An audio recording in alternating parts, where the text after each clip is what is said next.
Como vai, pessoal? Frio, né? Vamos ver se a turma. Eu acho que debaixo das cobertas hoje é um pouquinho difícil, né? A turminha acordar. Bom dia, Priscila Turco, como é que você está?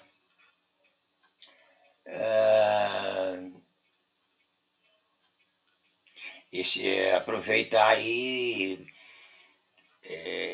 convidar amigos. Lindalva Alves, bom dia. Shirley Branco, bom dia. Giovana, bom dia. Você está me criando problemas com esse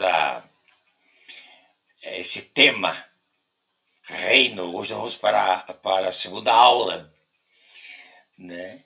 Que eu acabei mudando um pouco o esboço, né? Priscila Simões, bom dia. Obrigado, Simões, pelo seu enorme texto. Acabei mandando dois textos enormes para vocês, né? E eu não estou tendo a resposta da turma. Dois áudios, né? Eu não sei se a turma está preocupada, está tentando queimar as pestanas, né, com os textos. Luiz Guilherme, tudo bem? Que bom.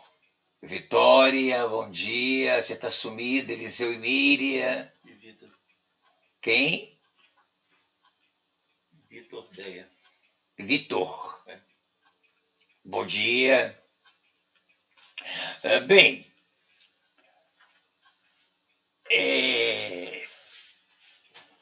eu queria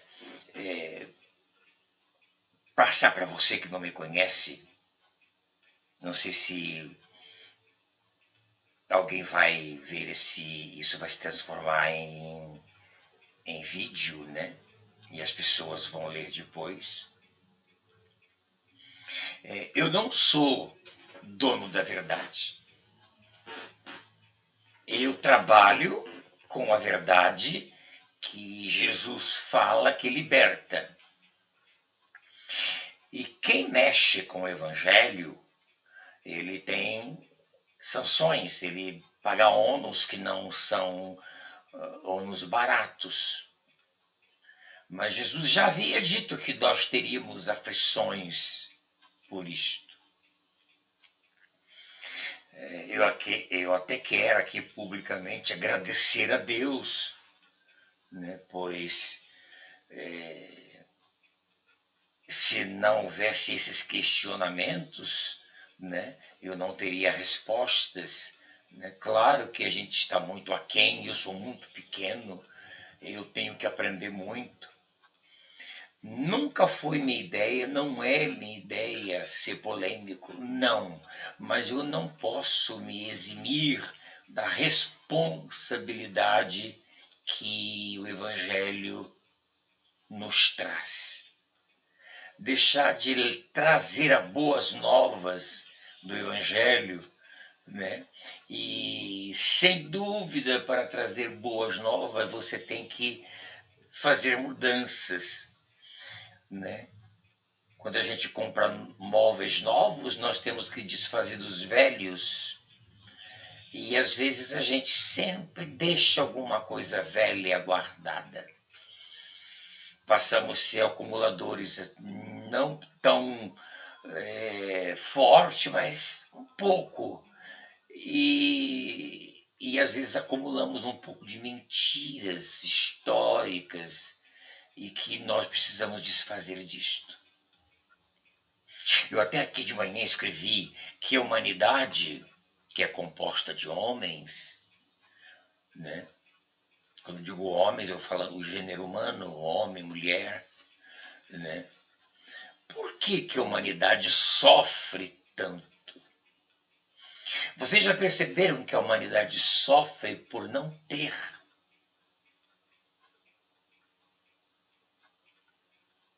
A humanidade não sofre pelo aquilo que deveria sofrer, o não ser.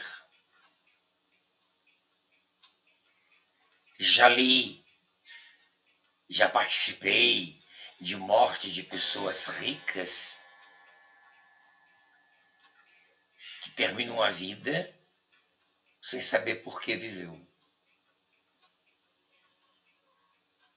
E o nosso estágio aqui, ele tem que ser bem vivido. E como é que se vive bem esse estágio aqui na Terra? É descobrir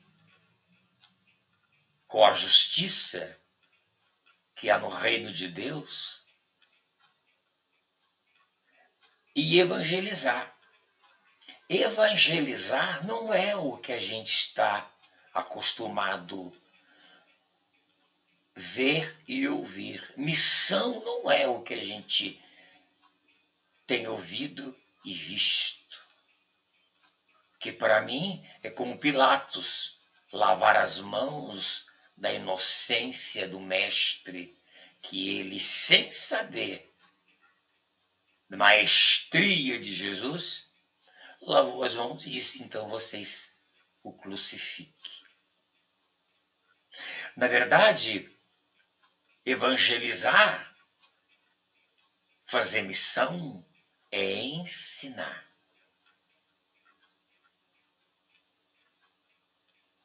Não é maquiar. Não é dar esmolas. Não é caridade no sentido de lavar as mãos. Eu dou e o cara que se vire. Mas é ensinar a ser para ter.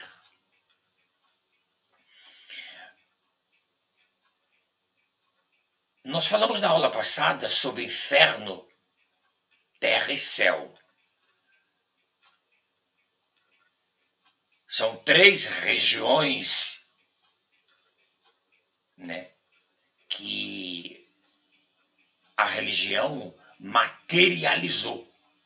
Inferno é fogo, como eles dizem. Se é fogo, o meu corpo vai para a terra, vai queimar o quê? Alma? Espírito? E nós falamos muito na aula passada, e eu prometi que nós falaríamos de vários textos sobre terafins.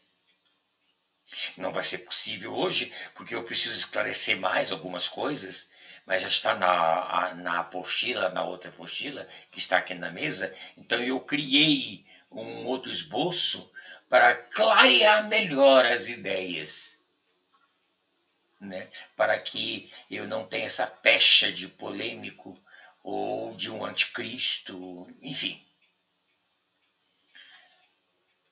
A humanidade, ela... É muito bom que você grave isto. A humanidade, ela tem. Tudo que você toca, que você vê, que você ouve. Então, o ser humano que vive nessa bolha chamada Terra, tudo que está aqui tem o DNA de Deus. Tudo. Porque todas as coisas foram feitas, tirada dele, por ele e para ele. Isso lá em João 1. Então, tudo que é criado, que você toca, tem o DNA de Deus.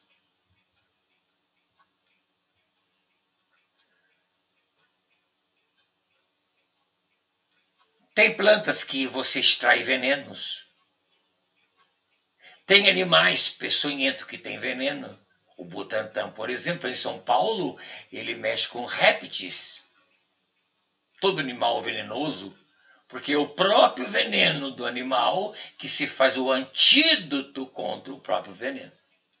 Como Deus é fantástico como Criador. A diferença, então, entre Deus e aqueles que ele criou, ou o gênero que ele criou, o homem chamado sua imagem e semelhança. A única diferença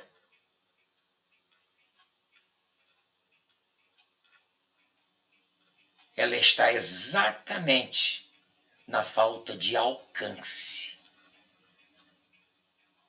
do homem. Porque Jesus disse: sois deuses.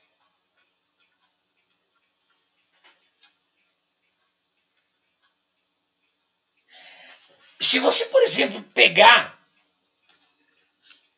um texto que eu vou ler para vocês, abre aspas, Jesus, repetindo, ele disse que vós, eu, tu, ele, nós, vós, eles, sois deuses.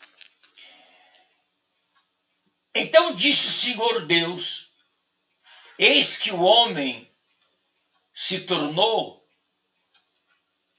como um de nós.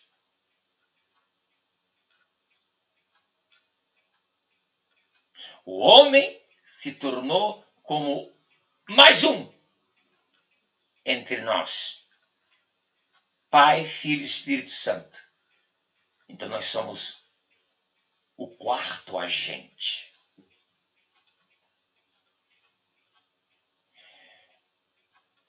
Como se tornou igual a um de nós? Quando passou a conhecer o bem e o mal. E o mal aqui está com L. Ora, não suceda que estenda a sua mão para que o homem, conhecendo o bem e o mal, ora, para que ele não estenda a sua mão, ou, parafraseando o texto, tenha iniciativa e tome também, ou tenha iniciativa de buscar entender a árvore da vida e dela coma.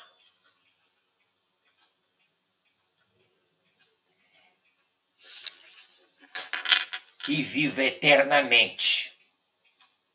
Fecha aspas.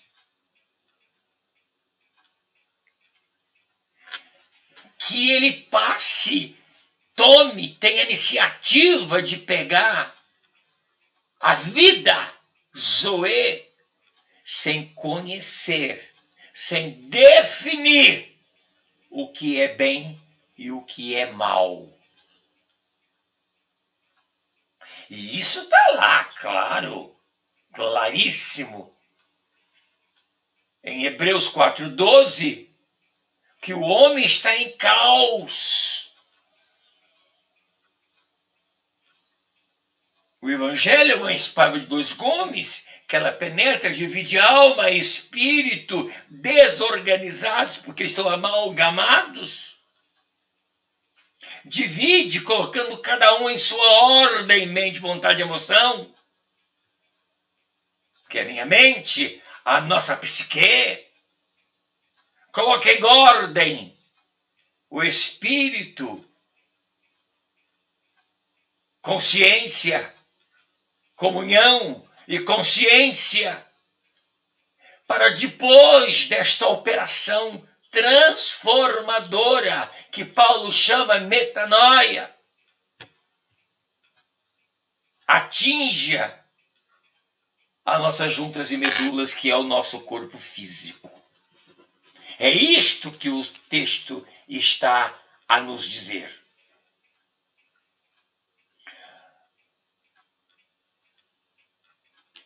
O homem não aprendeu a discernir. Portanto, não pode possuir.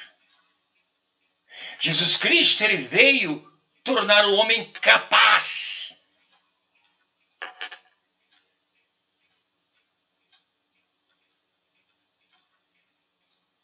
Ele precisa possuir a verdade, mas precisa discerni-la primeiro.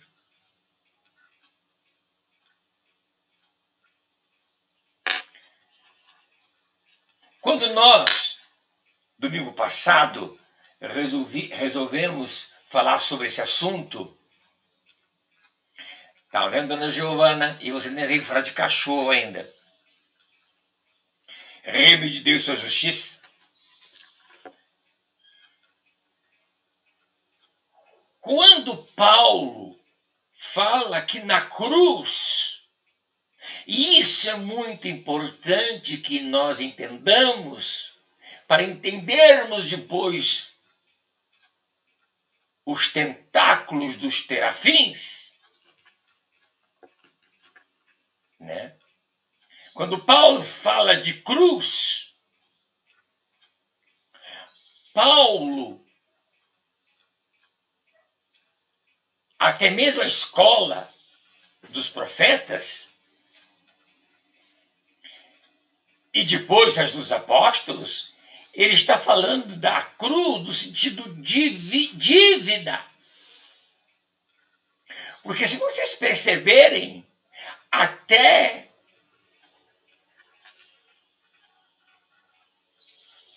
o holocausto da crucificação não era islâmico e não era judaico.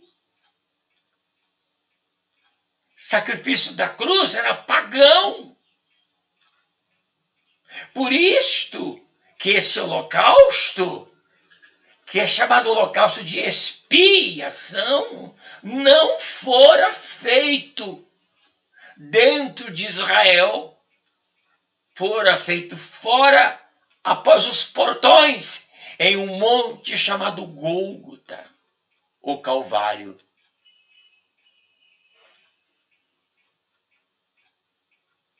Não tinha nada a ver, porque aquele sacrifício era imundo, era o único sacrifício em que o animal era todo queimado, todo, não se aproveitava nada. Então, a crucificação era um holocausto de expiação. Então, tem um significado fantástico. A dívida total foi paga. Não pela metade. Que lá em Levíticos tem animal para esse, para aquele pecado. Esse não, todos. E segundo Hebreus, o último vale por todos. Então, a dívida da humanidade foi paga, resgatada. Isto a gente lê em Colossenses 2:14. Mas se vocês olharem um pouquinho a história, vocês vão descobrir que houve um conluio entre a religião e a política, o Império Romano. Cristo não foi morto por uma lei judaica, mas pelo um édito judeu. Os escribas exigiram que Roma usasse a sua lei bárbara. E os romanos, para não contrariar o judaísmo, eles se juntam em um conluio, como eu disse, a religião e o Império Romano. Então isso tem uma outra interpretação fantástica, tanto religiosamente, tanto religiosa como politicamente falando. Nós não temos dívidas.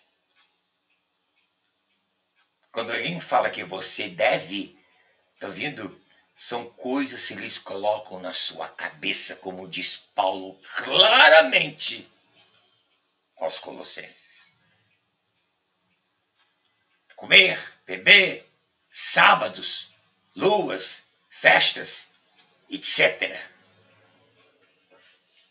Então, quando você pega Colossenses 2,15, que no 14 fala de dívida, né? Paulo arremata o texto 14, no 15, explicando o que havia sido derrotado. Então, note, a dívida paga significa a derrota. Nós ficamos muito presos sem entender por que o véu do templo foi rasgado de cima a baixo. Isso quer dizer que eu passei a ter acesso direto a Deus. Porque toda potestade humana, toda dívida que eu tinha para com a religiosidade e a política foi paga. Então, Paulo, no versículo 15 de Colossenses 2, explicando que havia derrotado pública e triunfalmente, e expondo a toda a humanidade, a todos os impérios, a todos os principados, a todas as potestades.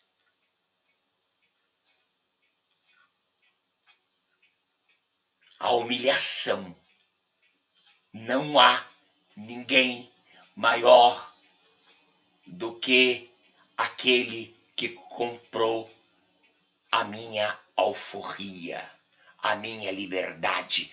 Por isso que eu não sou servo de ninguém. Eu fui alforriado.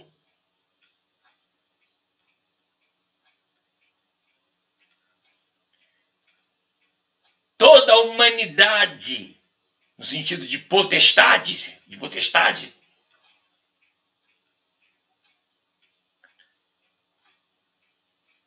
o malfeitor, que é a síndrome luciférica, tendo despojado todos os principados. E diz o texto que eles foram exibidos publicamente. E deles, Cristo triunfou na mesma cruz. Então percebam que a cruz, ela tem vários significados. Aliás, nós precisamos fazer uma live só sobre a cruz.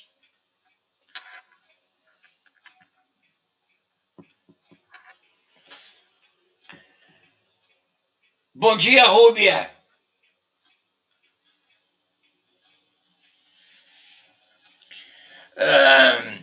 Potestade. A Rúbia me mandou, depois da live de domingo, alguns textos e eu acrescentei mais um. Ela me manda Efésios 3, 9 e 10, que diz: e demonstrar a todos. Vocês estão entendendo o texto de Paulo? A todos, principados e potestades, a todos. Lamentavelmente, o ter. Eu e o Jefferson estamos assistindo um seriado. Como é um seriado mesmo? The Lost King, o Último Reinado. O Último Reinado, que fala do inferno religioso entre os pagãos, né? E como a religião, como essas potestades e principados, né, torcem matar um pagão, era uma bênção. Bruxas serem queimadas, a palavra que eu mais ouço nesse seriado é matar. Matar. Traição. Traição. Traição. E demonstrar a todos qual seja a dispensação. Nós já falamos muito sobre dispensações. E aqui fala da dispensação do mistério, que desde o princípio do mundo esteve oculto. Engraçado, né? Colossenses fala que Cristo expôs publicamente essas potestades e principados para que o que estava em mistério ficasse como um grande outdoor. Desde o princípio do mundo esteve oculto em Deus, que criou todas as coisas por meio de Jesus Cristo, que agora seja manifestada pela igreja os principados e potestades nas regiões celestiais, a multiforme sabedoria de Deus. Olha o significado da cruz. Olha o significado de principado e potestades. E a Rúbia me manda ainda 1 Pedro 4,10, que diz: servindo uns aos outros conforme o dom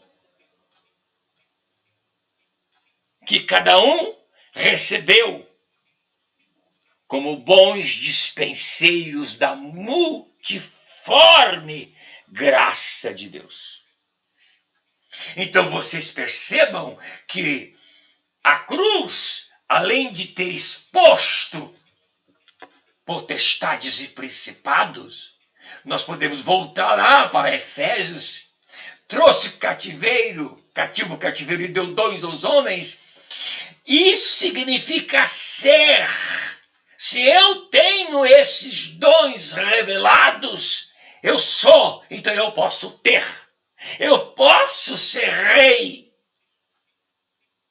Porque os meus vassalos serão abençoados. Eu posso ser um excelente político, porque eu não tiro deles. Mas vamos dar uma olhadinha em Colossenses, que eu acabei colocando aqui, 2,10, que diz o seguinte: e estás perfeitos nele. E estás perfeitos nele, que é a cabeça de todo principado e potestade.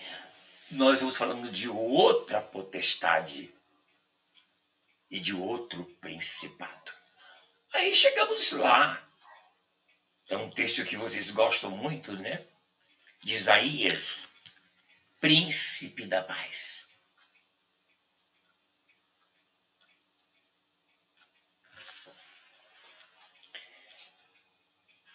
Após os textos trazidos pela Rúbia na aula anterior, gostaria, já que estamos falando do reino de Deus e da justiça dele,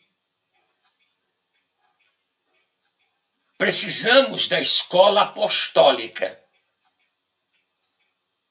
para nossa segurança teológica, para a gente não ser taxado como herege. Então precisamos dessas escolas. Mais uma vez peço que vocês prestem bem atenção, façam ligação. Você que está aí que não me conhece, se desarme, né? Para estarmos atentos à palavra espírito com letra maiúscula e espírito com letra minúscula. Isso é muito importante. Então temos que recorrer à escola apostólica. Vamos dar uma olhadinha em 1 Coríntios, né? 12. Nós falamos agora há pouco sobre a multiforme, né? A Rúbia fala, mandando Pedro 4,10, com bons dispenseiros da multiforme graça de Deus, servindo uns aos outros conforme o dom.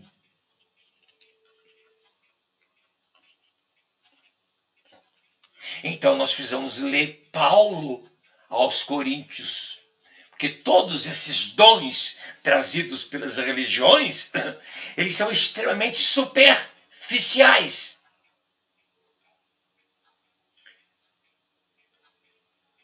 E a coisa é mais profunda. Nós falamos no início que nós precisamos entender que evangelizar e ter ou fazer missão é ensinar.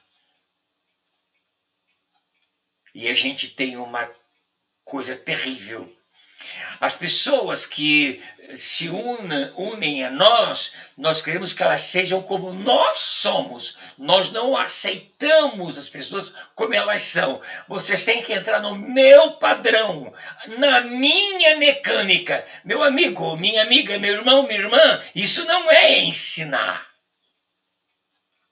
Isso chama-se servidão.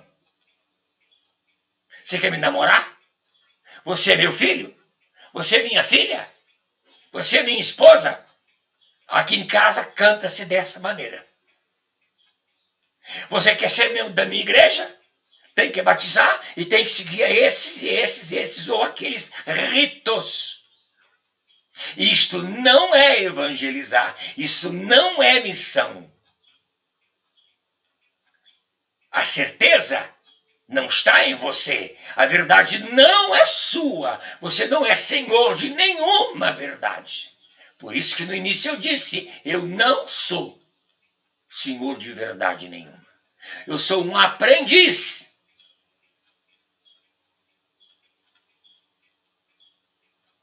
Eu estou em descoberta.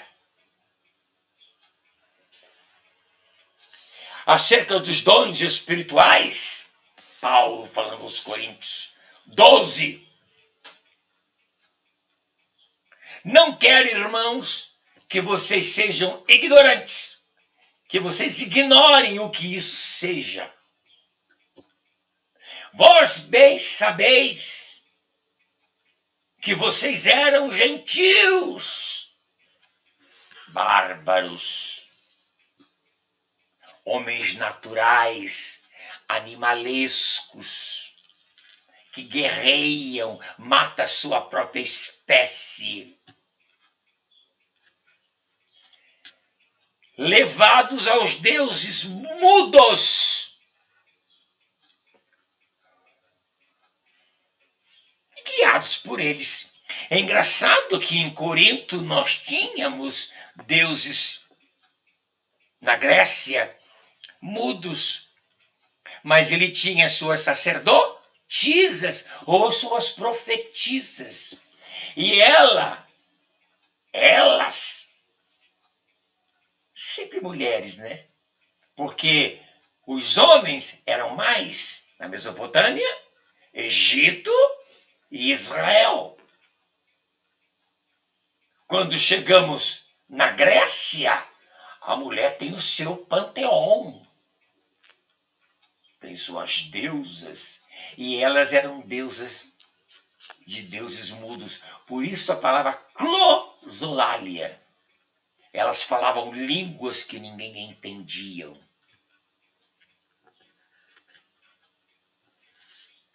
Que língua de anjos é outra coisa. Aliás, deixa pra lá. Portanto, vos quero fazer compreender.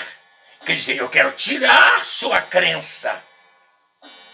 Eu quero te fazer entender que ninguém que fala pelo Espírito de Deus diz: Jesus é sujo, é anátema. Está em segundo plano. Quem nega a condição de potestade e principado de Jesus, conforme o texto que a Rúbia mandou, em Efésios, nega o Pai.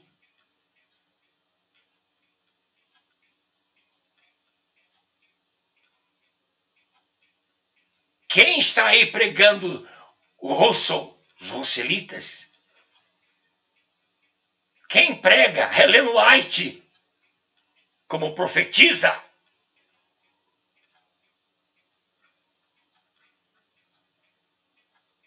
É profetiza de um Deus mudo. Como eu disse, que só os homens tinham poder patriarcal. Que seja anátema. Ninguém pode dizer que Jesus é Senhor, senão pelo Espírito de Deus testificando o seu Espírito. Do contrário, ele não é Senhor do seu ser. E não te escravizando para você ter. Há uma diferença muito grande. Ora, a diversidade de dons, mas o mesmo Espírito. Mas o Espírito, ele é o mesmo. Há diversidade de ministérios, mas o Senhor, ele é o mesmo. Há diversidade de operações, mas é o mesmo Deus que opera tudo em todos. Mas a manifestação do Espírito é dada a cada um para o que for útil ao outro.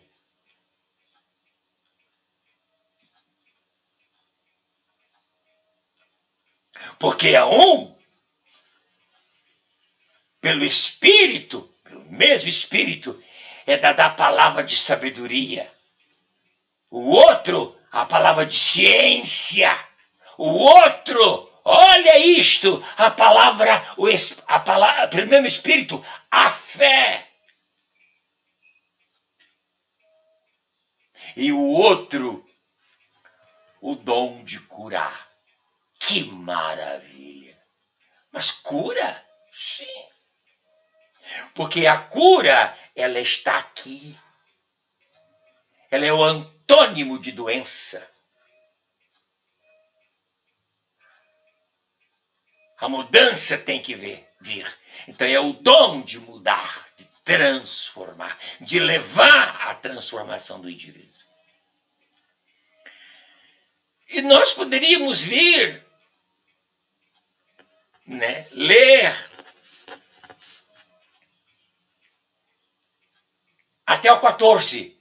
Eu aconselho que vocês façam isso em casa, que não vou ler o texto todo, mas é bom que vocês leiam. Tendo em mente 1 Coríntios, que quando viesse o que era perfeito, essas coisas cessariam. Porque isso aqui é para a igreja física. Quando eu passo para uma outra instância, para a igreja que não é física, essas coisas não fazem importância. Porque hoje é muito importante para que haja metanoia esses dons. Depois que a metanoia ela é feita, o automático do meu espírito funciona através daquele tripé chamada consciência, que vem banhando, regando as margens da minha vida, que são as obras da carne.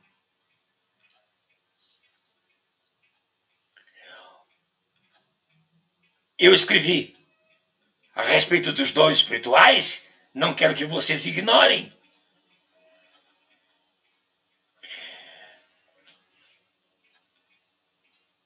Nós poderíamos fazer uma outra leitura.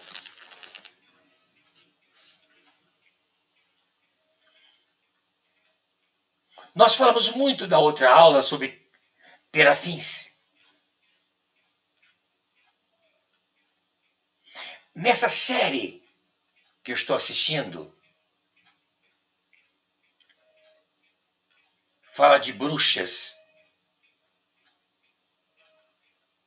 Não diferente daqueles magos que Moisés teve que enfrentar no Egito.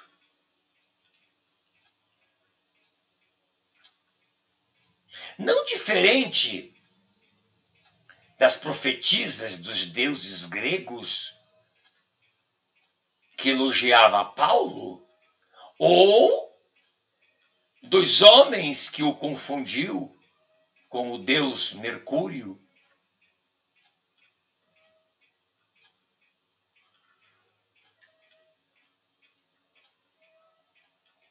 Não imaginando como os apóstolos que vendo Jesus sob as águas, o confundiu como espírito. Então havia essa crença com os hebreus. Então, se nós lermos 28 em 1 Samuel, Samuel havia caçado todas as cartomantes, videntes de Israel, que nós chamamos de caças bruxas. E há um diálogo. Ela logo descobre, mas você é Saul, embora esteja disfarçado, você mandou matar-nos. O que você quer? Que ela fugiu. Eu quero que você me faça aparecer o espírito de Samuel. O texto que vocês vão ler em casa diz o seguinte, que Saul não teve nenhum encontro com Samuel. Ela fazia a ligação. Ela dizia e Saul entendia segundo o que ela dizia. A televisão diz e eu entendo segundo o que a televisão está me dizendo. Eu assisto novela, eu vou entender segundo o que o autor e os autores dizem. Eu leio um livro, eu vou ler segundo o que o autor escreveu no livro. Eu vou assistir um filme, eu vou entender segundo a tônica que há no filme. Eu vou pertencer a uma igreja, eu vou entender a Bíblia segundo as normas daquela religião, daquela bandeira religiosa. Eu vou assistir uma reportagem, eu vou entender segundo o que o repórter passou-nos. Estamos sempre ouvindo os outros. Mas a Bíblia não é de particular interpretação. E ela disse, ok. E ela disse, olha, eu vejo deuses. E entre tantos que sobe da terra, tem um de branco. Entendendo Saul, que era Samuel, conversaram. E o suposto Samuel, isto é, a mulher interleptando, ele disse, hoje mesmo você estará comigo. E realmente, no mesmo dia, morreram Saul e Jonatas, o filho, e tiraram a cabeça e colocaram em estaca. Mas lá em Crônicas está escrito que morre Saul porque buscou uma pitonisa. e não a Deus para consultar. Então está aqui 28 de 1 Samuel. Esse diálogo entre a pitonisa e Saul, lembrando sempre que a interlocutora era a pitonisa. Ela fez a cabeça. Eu não sei qual é a sua ideologia religiosa. Eu nem sei se você é ateu. Eu nem sei o tamanho do seu paganismo. O que eu sei é que por trás de você existem ideologias. Existe o interesse do ter, do filósofo, do teólogo, do ateu.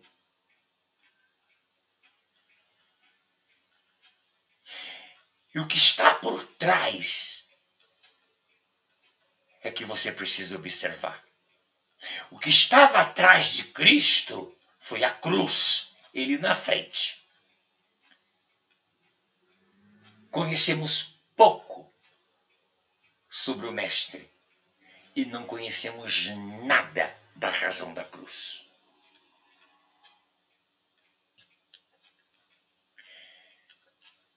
Assim morreu Saul.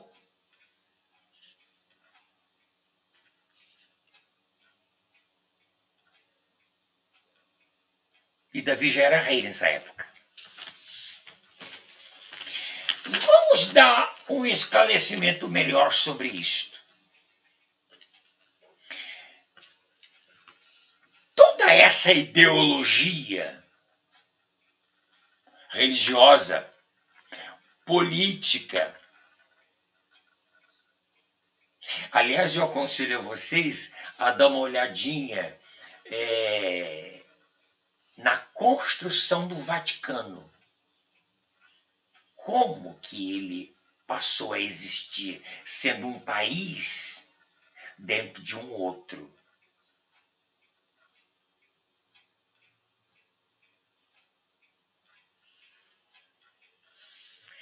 A Mesopotâmia, berço não só do Código de Hammurabi, mas também de todo o misticismo religioso, é a Mesopotâmia. Então lá está Ur, Babilônia, todos esses grandes. Aliás, as grandes bibliotecas vieram de lá. Toda a cultura egípcia veio de lá. Passando para o Egito, todas essas informações, religiosidade, política, etc., levado para os hebreus, porque Abraão, semita, vem de Ur, da Mesopotâmia, para as tribos de Israel. Essa cultura veio, adotada por Saul, transformando-se em mitologia na Grécia, a existência da pitonisa. Isso vem lá na Mesopotâmia. Grandes profetas e sacerdotisas cultuavam, dando vida aos seus deuses mudos.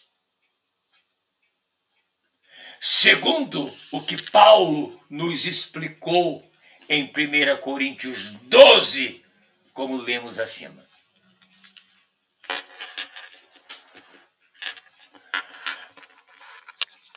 Eu estou tendo uma série de dificuldades, porque é uma live. Se nós estivéssemos em nosso grupo, como nós todos os domingos fazíamos e vamos continuar a fazer, seria mais fácil. Mas falar em live, um assunto do espírito, é uma coisa muito difícil. Por quê? Porque as traduções que nós temos, elas são muito pobres, que nós temos a Septuaginta e depois nós temos a Vulgata. Na versão Vulgata foram colocados livros apócrifos, maravilhosos por sua história, mas sem nenhuma inspiração divina. Então, falar de espírito não é uma coisa fácil. Então, nós temos um texto que diz que o espírito do anticristo já opera.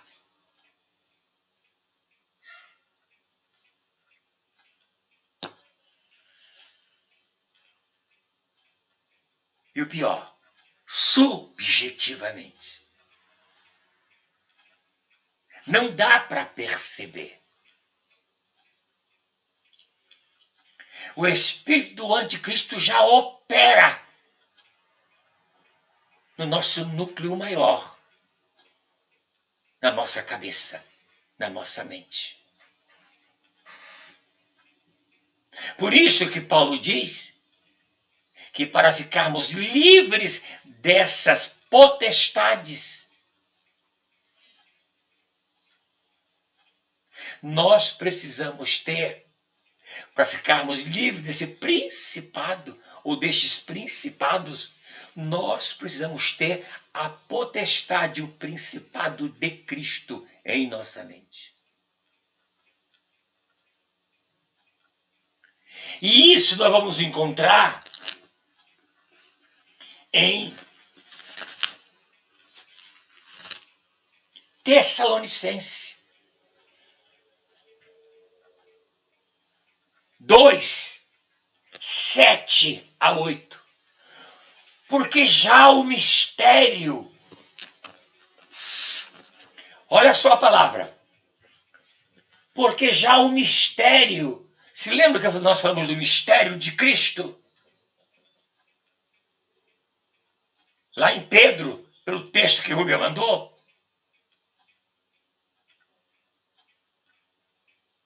Claro que o outro foi levantado, porque o mistério da injustiça versus o mistério da justiça, reino de Deus e sua justiça, então um reino paralelo. E sem essa de demoníacos, sem essa apocalíptico judaico, porque já o mistério da injustiça opera. Somente a um que, vírgula, agora resiste, até que do meio seja tirado, que é o mistério da justiça e do reino de Deus, que está entre vós, que está entre nós. Olha o privilégio que nós temos.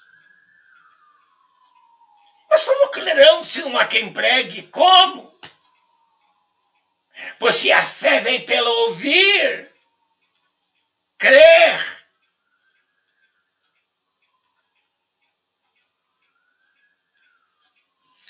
E o 8. Então, será revelado o iníquo. Se lembra que eu falei da síndrome de Lúcifer?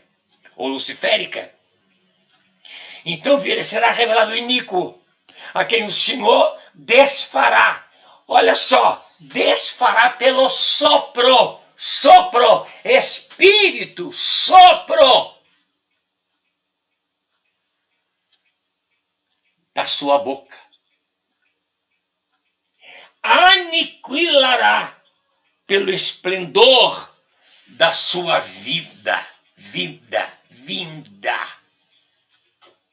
Por isso que o Espírito de Deus sopra no meu espírito, vinda a mim. Estou à porta e bato. Vinda a mim.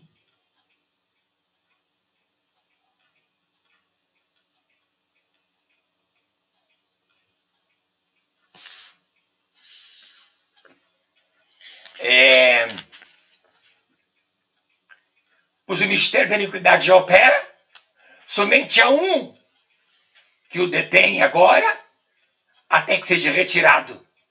Então será revelado este iníquo a quem o Senhor consumirá com o fôlego de sua boca e destruirá com a manifestação da sua vinda. É preciso que haja uma destruição de todos os terafins criados por nossas mentes, alojados em nossas mentes, em nossas crenças, em nossas ideologias. Aí nós vamos entender que missão significa ensinar.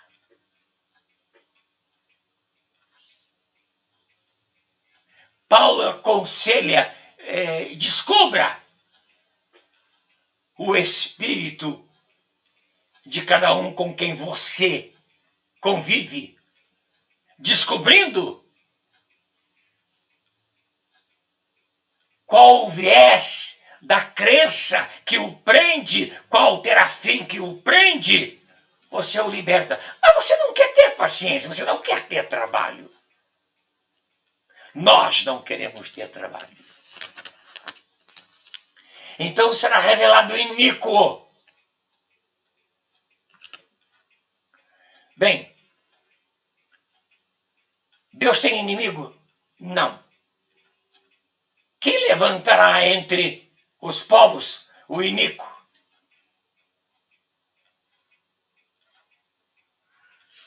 O iníquo, ele tem dois viés, religião e política.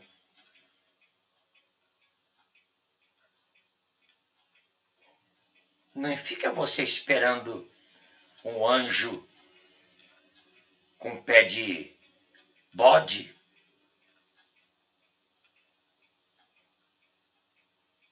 Não espere isso.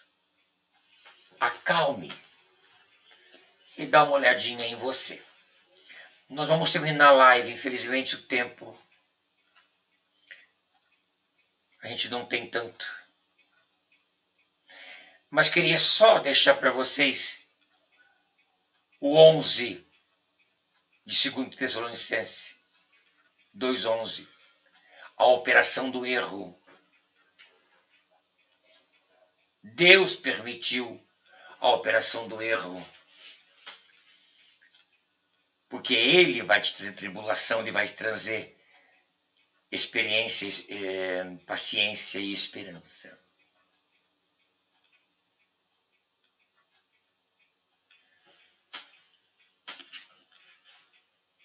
E não esqueça, faça missão.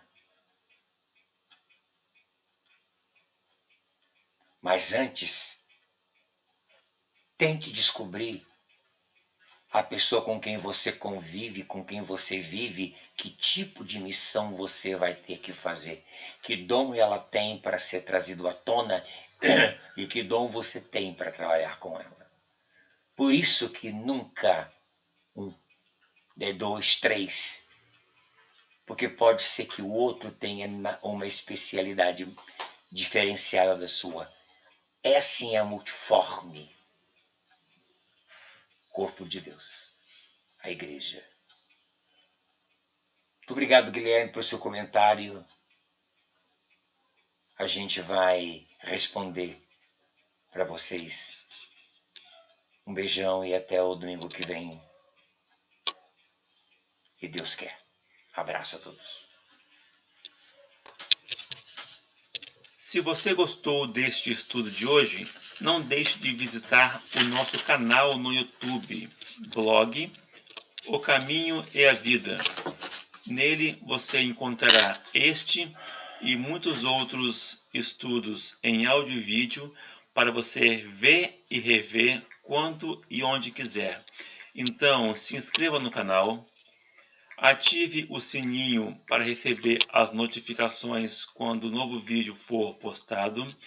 E toda vez que você acessar algum de nossos vídeos, não se esqueça de deixar o seu like, o seu joinha, compartilhar para que outras pessoas tenham acesso a este conteúdo E também não se esqueça de deixar o seu comentário, é muito importante para nós.